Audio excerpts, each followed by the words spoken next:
Australia বর্তমান বিশ্বের সবচেয়ে বেশি বুনো উটের দেশ।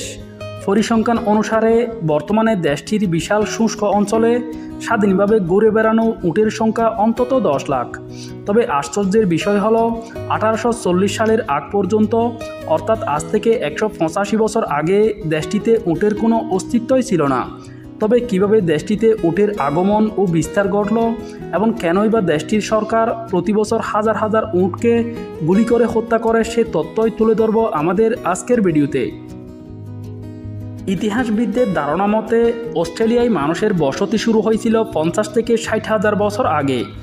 যদিও সপ্তদশ শতকের আগ পর্যন্ত বহির্বিশ্বের মানুষ এই দ্বীপ মহাদেশটি সম্পর্কে খুব কমই জানত।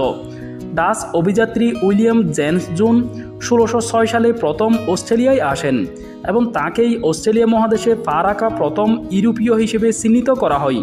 সময়ের পরিক্রমায় দেশটি ব্রিটিশ উপনিবেশে পরিণত হয় এবং এই ঔপনিবেশিক গোষ্ঠীটি অস্ট্রেলিয়াতে প্রথম উটের প্রয়োজনীয়তা অনুভব করেন। ঊনবিংশ শতাব্দীর প্রথমার্ধে ব্রিটিশ ঔপনিবেশিকরা বিস্তীর্ণ এই দেশটির মরুময় ও দুর্গম অঞ্চলগুলোকে আবিষ্কারের নেশায় মেতে ওঠে। সেই সময় মোটর গাড়ি কিংবা রেল লাইনের মতো কোনো যোগাযোগ মাধ্যম না থাকায় মরুভূমিতে যাতায়াত ছিল খুবই কঠিন। আর ব্রিটিশ ঔপনিবেশিক শাসকরা যেই সব ঘোড়া ব্যবহার করত সেগুলো অস্ট্রেলিয়ার দক্ষিণ অংশের শুষ্ক আবহাওয়ায় ছিল একেবারেই অনুপযুক্ত। এই সমস্যার সমাধানের জন্য 1836 সালে নিউ সাউথ ওয়েলসের ঔপনিবেশিক সরকার ভারত থেকে অস্ট্রেলিয়ায় উট আমদানি করার চিন্তাভাবনা শুরু করে। সেই চিন্তা থেকেই 4 বছর পর, অর্থাৎ 1840 সালের অক্টোবরে অস্ট্রেলিয়ার মাটিতে প্রথমবারের মতো পা রাখে হেরি নামের এক কুচ বিশিষ্ট একটি উট। হেরির আগমনের 2 মাস পর, অর্থাৎ ডিসেম্বরেই একটি মাদি ও মর্দা মিলিয়ে আরও 2টি উট আমদানি করা হয়। পরের বছর আরও 2টি। এভাবে দেশটিতে উটের সংখ্যা ক্রমান্বয়ে বাড়তে থাকে। বৈশিষ্ট্যগত কারণে অস্ট্রেলিয়ার মরু অঞ্চলগুলোতে বেশ ভালোভাবেই টিকে গিয়েছিল এই প্রাণীটি। উটের পিঠে চড়ে অস্ট্রেলিয়ার দুর্গম শুষ্ক অঞ্চলে যোগাযোগের এক নতুন দিগন্ত উন্মোচিত হয়। যোগাযোগের ক্ষেত্রে অস্ট্রেলিয়ার দক্ষিণাঞ্চলে উটের চাহিদা এমনই বেড়েছিল যে 1840 থেকে 1907 সালের মধ্যে দেশটিতে প্রায় 20,000 উট আমদানি করা হয়। দেশটিতে একদিকে যেমন উটের সংখ্যা বাড়তেছিল, অন্যদিকে ওই সময়ের মধ্যে পৃথিবীতে নতুন নতুন প্রযুক্তি আবিষ্কৃত হতে থাকে। বিংশ শতকের গোড়ার দিকেই মোটর চালিত যান বেশ জনপ্রিয় হয়ে ওঠে দুনিয়া জুড়ে। এর ছোঁয়া লাগে অস্ট্রেলিয়াতেও। ফলশ্রুতিতে 1920 সালের পর থেকে অস্ট্রেলিয়ায় যোগাযোগের মাধ্যম হিসেবে উটের প্রয়োজন ফুরাতে শুরু করে। প্রয়োজন ফুরানোই উটগুলোকে আর বাড়িতে পুষে রাখার প্রয়োজন বোধ করেননি অস্ট্রেলিয়ানরা। ফলস্বরূপ 1 দশকের মধ্যেই বেশিরভাগ উটকে মুক্ত করে দিল তারা। পরিত্যক্ত এইসব উট অস্ট্রেলিয়ার মরুময় দক্ষিণ, পশ্চিম, উত্তর অস্ট্রেলিয়া এবং কুইন্সল্যান্ডের প্রায় 33 লাখ বর্গ কিলোমিটারের বিস্তীর্ণ অঞ্চলে স্বাধীনভাবে ঘুরে বেড়াতে শুরু করলো। উন্মুক্ত পরিবেশ তাদের প্রজননে নতুন মাত্রা যোগ করে, ফলে খুব দ্রুত বাড়তে শুরু করে উটের সংখ্যা। অস্ট্রেলিয়ার বুনো উটেরা যেসব শুষ্ক অঞ্চলে বিচরণ করে সেই সব অঞ্চলে মূলত অস্ট্রেলিয়ার আদিবাসীরা বসবাস করে। অতীতের শিকারী জীবন থেকে বেরিয়ে তারা এখন পশুপালন এবং কৃষিকাজে অভ্যস্ত হয়ে উঠেছে। কিন্তু বিপুল সংখ্যক বন্য উটের কারণে দৈনন্দিন জীবনে তারা এখন নানা সমস্যার সম্মুখীন। যেমন আদিবাসী এবং তাদের পশুপালগুলো শুষ্ক মৌসুমে যেসব সীমিত জলাধারের উপর নির্ভর করে, উটের পাল এসে মুহূর্তেই সেটা সাবার করে দেয়। এমনকি খাদ্য ও পানির খোঁজে উটগুলো প্রায়ই তাদের বসতবাড়িতে এসে হামলে পড়ে। এছাড়া খরার সময় খাবারের খোঁজে হাজার হাজার উট যখন এক জায়গা থেকে অন্য জায়গার উদ্দেশ্যে রওনা দেয়, তখন পথিমধ্যে থাকা মানুষের গাছপালা, ক্ষেতখামার, ফসলাদি সবই নষ্ট করে ফেলে। সাম্প্রতিক এক পরিসংখ্যান মতে অস্ট্রেলিয়ার বুনো উটেরা প্রতি বছর যে পরিমাণ ক্ষতি সাধন করে তার মূল্যমান $1 কোটি চেয়েও বেশি। সার্বিক দিক বিবেচনা করে উটের সংখ্যা কমিয়ে আনার লক্ষ্যে অস্ট্রেলিয়ান সরকার প্রতি বছর হাজার হাজার উটকে গুলি করে হত্যার অনুমতি দেয়। এই কিলিং মিশনটি মূলত গাড়িতে থাকা স্বয়ংক্রিয় বন্দুক এবং উপরে থাকা হেলিকপ্টার থেকে এরিয়াল শুটিংয়ের মাধ্যমে সম্পন্ন করা হয়। পরবর্তীতে মৃত উটগুলোকে জড়ো করে মাটি চাপা কিংবা আগুনে পুড়িয়ে ফেলা হয়। এটা ছাড়াও কোনো শৌখিন শিকারী চাইলে বছরের ফেব্রুয়ারি থেকে আগস্ট পর্যন্ত দেশটিতে আনলিমিটেড উট শিকার করতে পারে। গুলি করে উট হত্যা করার ফলে অস্ট্রেলিয়ান সরকার প্রায়ই সমালোচনার মুখোমুখি হয়। তাই সাম্প্রতিক বছরগুলোতে উটের সংখ্যা নিয়ন্ত্রণের জন্য অস্ট্রেলিয়া কর্তৃপক্ষ কিছু বিকল্প পরিকল্পনাও হাতে নেয়। এর মধ্যে আছে জীবিত উট কিংবা উটের মাংস রপ্তানি এবং উটের দুধ ও উল উৎপাদনের জন্য বুনো উটকে ধরে খামারে আবদ্ধ অবস্থায় পালন করা। এগুলো ছাড়াও কার্যকর কোনো শিকারী প্রাণী ছেড়ে দিয়ে প্রাকৃতিকভাবেই উট নিয়ন্ত্রণের চিন্তাও করেছিল কর্তৃপক্ষ।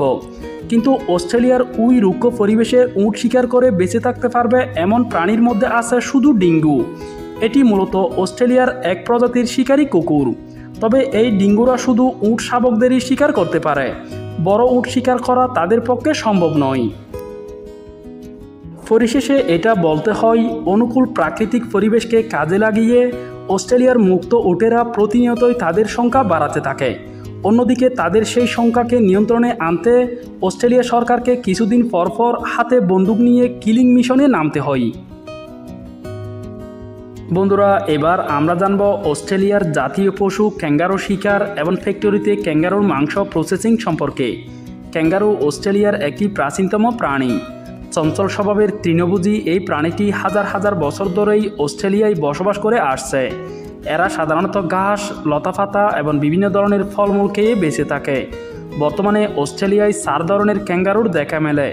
এগুলো হলো red kangaroo, eastern grey kangaroo, western grey kangaroo এবং অ্যান্টিলোপাইন ক্যাঙ্গারু। একটি ক্যাঙ্গারুর বাচ্চা জন্মানোর পর 6 থেকে 9 মাস মায়ের দুধ পান করে এবং 1 বছর পর্যন্ত মায়ের সুরক্ষায় থাকে। এরপর থেকে তারা স্বাধীন জীবনযাপন শুরু করে। বয়স 2 বছরে পৌঁছালে এরা প্রজনন সক্ষম হয় এবং প্রতিবার একটি করে বছরে 4 বার বাচ্চা দেয়। পরিসংখ্যান মতে বর্তমানে অস্ট্রেলিয়াতে ক্যাঙ্গারুর সংখ্যা 5 কোটি, যা দেশটির মোট জনসংখ্যার দ্বিগুণ, এবং নিয়ন্ত্রণ না করলে সংখ্যাটি প্রতি বছর 9 থেকে 11% হারে বাড়তে থাকে। বর্ধিত এই ক্যাঙ্গারুগুলো দেশটির প্রাকৃতিক পরিবেশ এবং কৃষি উৎপাদনে বিরূপ প্রভাব ফেলে। তাই দেশটির সরকার প্রতি বছর একটি নির্দিষ্ট সংখ্যক ক্যাঙ্গারু শিকারের অনুমতি দিয়ে থাকে। পরিসংখ্যান মতে বাণিজ্যিক উদ্দেশ্যে দেশটিতে প্রতি বছর গড়ে 3 মিলিয়ন বা 30 লাখ অ্যাডাল্ট ক্যাঙ্গারু গুলি করে হত্যা করা হয়। শিকার করা এসব ক্যাঙ্গারুকে পরবর্তীতে মাংস প্রক্রিয়াকরণ ফ্যাক্টরিতে পাঠিয়ে দেওয়া হয়। বাণিজ্যিক উদ্দেশ্যে যারা অস্ট্রেলিয়ায় ক্যাঙ্গারু শিকার এবং সেটার মাংস প্রসেসিং করে তাদের কিছু কঠোর নিয়মাবলী মেনে চলতে হয়। এখানে কেবল গুলি চালানোই দক্ষ লাইসেন্সধারী ব্যক্তি ক্যাঙ্গারু শিকার করতে পারে। গুলি করার সময় তাদের মাথায় গুলি করতে হবে, যেন সেটি অল্প সময়ের মধ্যেই মারা যায়। যদি কোনো কারণে গুলিটি মাথায় না লেগে শরীরের অন্য কোথাও লেগে আহত হয়, তাহলে সেটিকে দ্রুত খুঁজে বের করে হত্যা করতে হবে। এইসব নিয়মাবলী ঠিকমতো মানা হচ্ছে কিনা সেটা নিশ্চিত হতে স্থানীয় কর্তৃপক্ষ শিকারের কার্যক্রমটি নিয়মিত ইন্সপেকশন করে। শিকারের পর ক্যাঙ্গারুর লেজগুলো কেটে নিয়ে সরকারি কর্তৃপক্ষের কাছে জমা দিতে হয়। কতটি ক্যাঙ্গারু হত্যা হচ্ছে সেটা নিশ্চিত হওয়ার জন্য এটি অস্ট্রেলিয়ান কর্তৃপক্ষের বেঁধে দেওয়া নিয়ম। পরবর্তীতে শিকার করা প্রাণীগুলোকে শীতাতপ নিয়ন্ত্রিত গাড়িতে করে দূরবর্তী শহরে থাকা মাংস প্রক্রিয়াকরণ ফ্যাক্টরিতে পাঠিয়ে দেওয়া হয়। ফ্যাক্টরিতে ক্যাঙ্গারুর জাত ও মাংসের মানের ভিত্তিতে সেগুলোর গ্রেডিং করা হয়। এরপর অভিজ্ঞ লোকের মাধ্যমে সেগুলোর চামড়া ছড়ানো এবং নাড়িভুড়ি বের করে ফেলা হয়। এরপর শরীরের বিভিন্ন অংশের মাংস আলাদা করে বায়ু নিরোধক ব্যাগ কিংবা পাত্রে প্যাকেটজাত করা হয়। এরপর সেগুলো একটি আদর্শ তাপমাত্রায় সংরক্ষণ করা হয়, যেন মাংসে কোনো ধরনের ব্যাকটেরিয়ার সংক্রমণ না ঘটে। এরপর মাংসগুলোকে রেফ্রিজারেটেড কন্টেইনারে ভরে দেশ বিদেশের বিপণন কেন্দ্রে পাঠিয়ে দেওয়া হয়। ক্যাঙ্গারুর মাংস তার লো স্যাচুরেটেড ফ্যাট এবং অনন্য পুষ্টিগুণের জন্য সারা বিশ্বে ব্যাপকভাবে সমাদৃত। প্রতি বছর অস্ট্রেলিয়া বিশ্বের বিভিন্ন দেশে 3000 টন ক্যাঙ্গারুর মাংস রপ্তানি করে। মাংসের পাশাপাশি ক্যাঙ্গারু থেকে উন্নত মানের চামড়াও পাওয়া যায়। ক্যাঙ্গারুর চামড়া থেকে তৈরি বিভিন্ন পণ্য তার দীর্ঘস্থায়িত্ব এবং সৌন্দর্যের জন্য খুবই জনপ্রিয়।